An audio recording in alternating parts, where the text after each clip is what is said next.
Arknights Endfield. I've been playing this game for the past 3 days, and I've been taking my time playing with the base building, the combat, the story missions, and so much more. In this video, I'll be sharing everything I liked and disliked about the game. However, this won't be a full review because I don't understand Chinese, and I'd like to give them as much time as possible to improve the game, while also providing a little bit of feedback from a global player's perspective. After watching this video, please let me know what you think in the comment section below. Let's get it poppin'. After over a year since their initial announcement of Arknights Endfield, Hypergryph has launched a Chinese exclusive tech test which serves as our first real look into the game.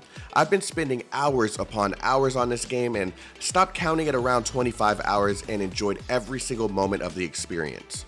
This video won't serve as a deep dive into the mechanics because everything is subject to change and I'm not even sure if I understand every aspect of these systems anyways, but I'll briefly go over what I do understand and give my overall opinion of the game as a whole.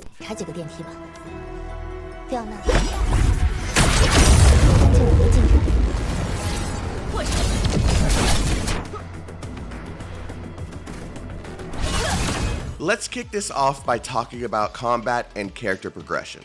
This game starts by introducing you to the combat where they teach you basic attacks which are controlled by the left click of the mouse. You learn how to execute your skills, how to break enemy shields, and how to take advantage of a form of elemental manipulation. Included in this tutorial, you're introduced to enhancing your skills, weapons, and more. At first, the combat feels very basic as the beginning of the game is really easy. I felt as if I could take any character and clap anything, but when the first boss was introduced, I started to see what death looks like in this game. As you dive further and further into the game, you start to find more depth in the combinations that work with specific characters, depending on their elements, along with paying attention to the timing needed to stop enemies from dealing high damage attacks or releasing support abilities.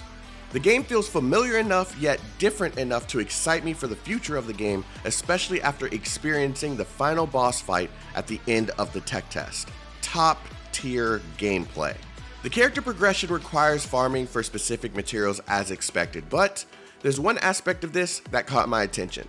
This game has replaced the generic artifact-like system which forces players to farm one area over and over for specific stats.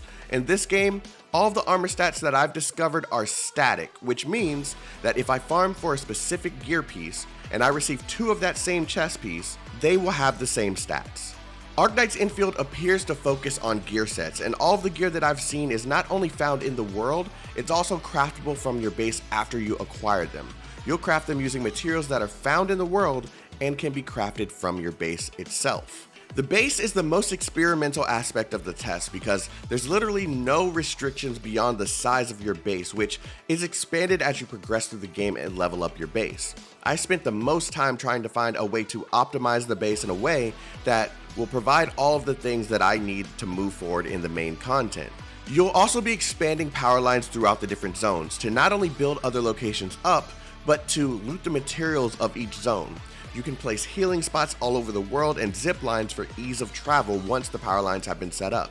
Part of the core mechanics for exploration and expansion within the game include the base to be properly built, as it's the foundation to continuous growth as new items are found and need to be farmed. So, what are my overall thoughts on the game so far?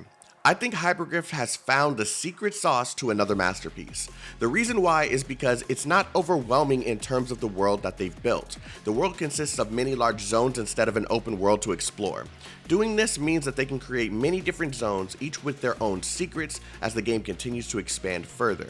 The Easter eggs are nice to see as they show the connection between Arknights and Endfield without forcing people to know the entirety of the lore for the original game. Endfield has a nice bit of difficulty to it, and I only expect it to get harder as they introduce more enemies, bosses, zones, and lore into the game. The UI shows the technical improvements that the developers have made to their skill set while also keeping things simple and appealing. I could go on, but I think it's safe to say that after my experience with Arknights Endfield, I came out a lot less skeptical and much happier knowing what Endfield is instead of what it might be. This is the first time that I don't have to say a game has potential, as it's not something that could be promising. Instead, it not only met my expectations, it also exceeded them. I will be a day one player regardless of what comes out after this test.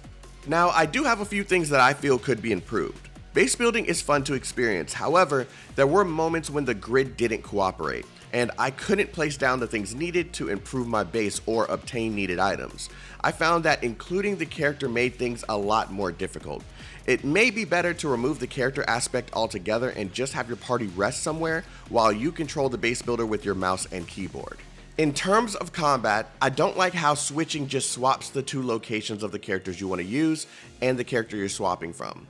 My suggestion is to have the camera move to the location of the character you're switching to, as there are too many times I've swapped between characters in an attempt to save one and the other would be killed as well. I also found that the party AI needs to be improved drastically. Your party members should know when to run away from attacking enemies, when to request healing, and avoid enemies that could cause their death. The rest of my complaints are visual pertaining to the character's expressions and such, but I'm sure they're aware of those issues, so I won't complain too much about them. These are literally the only complaints that I had during the entire test. I love the difficulty, I love the combat, I love the base building, I love this game, and I'm going to be incredibly sad once the beta is over and I no longer have any ability to play it. I really can't wait for more Arknights Endfield as it comes closer to a possible global test and its eventual release. So, what did you think of Arknights Endfield after all the footage that has been released over the past couple of days? Let me know your thoughts on the game so far and why you feel that way in the comment section below. Have a wonderful day, stay healthy, stay safe, and stay chaotic. Peace out, everyone.